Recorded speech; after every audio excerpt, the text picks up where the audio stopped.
Ok,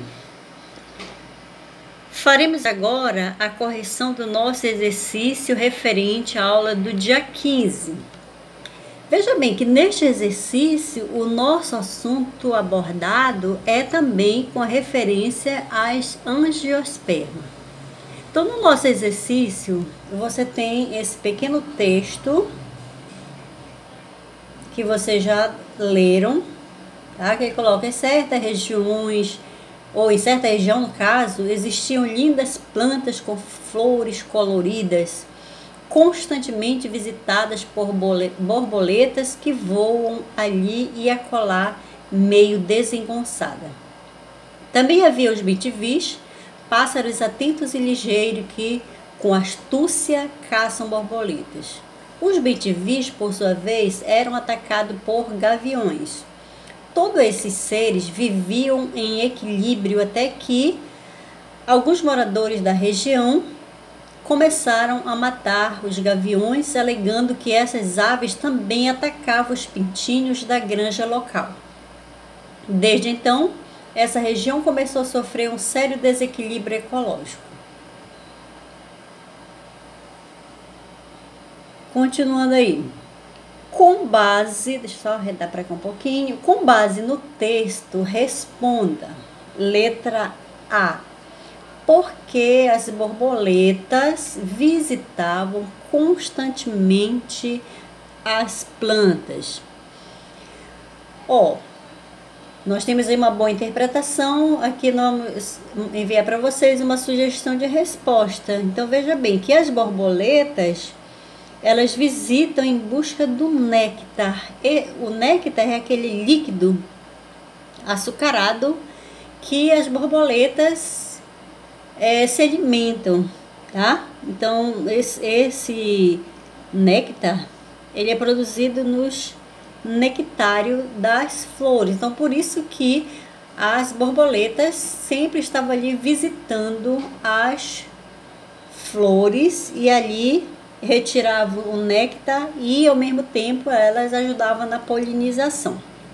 Letra B. Por que ocorreu um desequilíbrio ecológico com a diminuição da população de gaviões? Vamos ver agora. Fala-se de borboletas, fala-se de gavião. Então, nós vamos ver que pelo fato de os gaviões estarem inseridos nessa cadeia alimentar, no caso aí descrito, né, no texto, a morte de gaviões. Veja bem que os agricultores, os moradores lá da região, eles começaram a perceber que os gaviões estavam causando prejuízo, então eles resolveram matar esses gaviões. Então, com a morte dos gaviões, provocou o aumento da população de bentivis, que eram suas presas, tá? Então, os bentivis, agora em menor números, caçavam mais quantidade de borboleta, fazendo a população diminuir. Veja bem que aí houve um grande desequilíbrio, porque antes os gaviões comiam os bentivis, tá? Então, como os moradores da região mataram os gaviões, então a população de bentivi aumentou. Com isso, eles comiam mais as borboletas e elas não executavam mais essa função de polinizar, ajudar na polinização, ok? Letra C. Alguns agricultores perceberam que com a matança de gaviões, as plantas produziam menos frutos. Por quê? Provavelmente, após o desequilíbrio, as plantas produziam menos quantidade de frutas, porque elas eram menos visitadas, ou seja, as borboletas deixaram quase que de visitar, já que houve assim, quase que uma extinção das borboletas, então elas não tinham mais como visitar as flores, tá? Sua população era muito pouco, então resultando assim numa menor polinização das flores. É uma das justificativas que nós encontramos para que acontecesse esse desequilíbrio, tá? Ou seja, a matança dos gaviões, acabou os bentivis, com isso, ou seja, acabou o bentivi, não, aumentou a população de bentivis, e esse bentivis comiu mais as borboletas, né?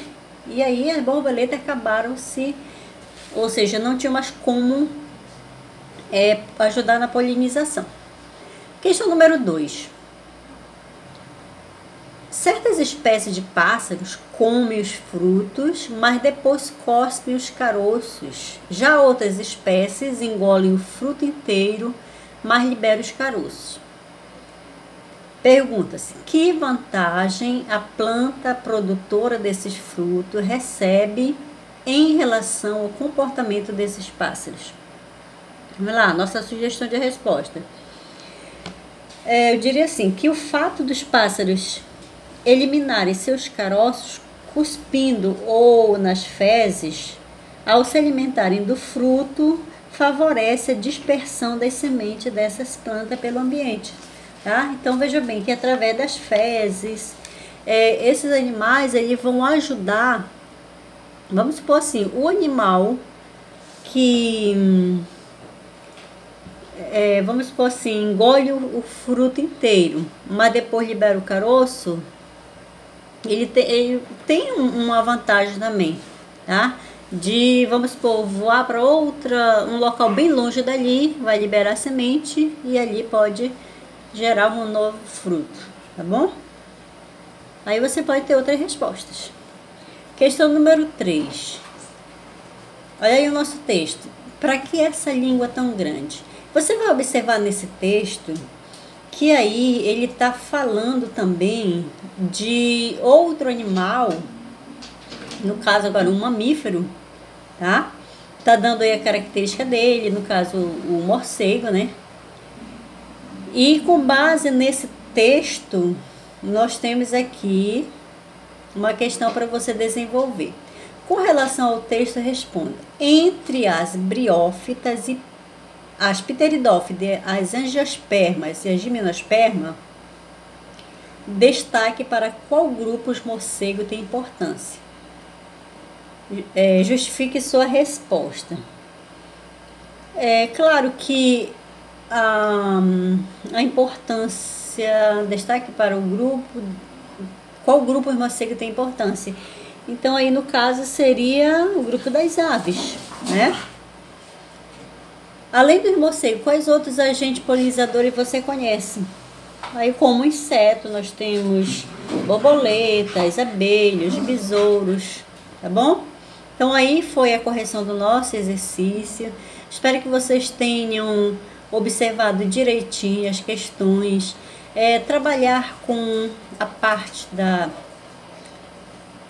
biologia, a parte dos vegetais. Nós vamos ver assim que tem uma grande importância e nós temos um conhecimento assim do nosso dia a dia. Às vezes você pode observar certas situações que somam com o nosso conhecimento, tá bom?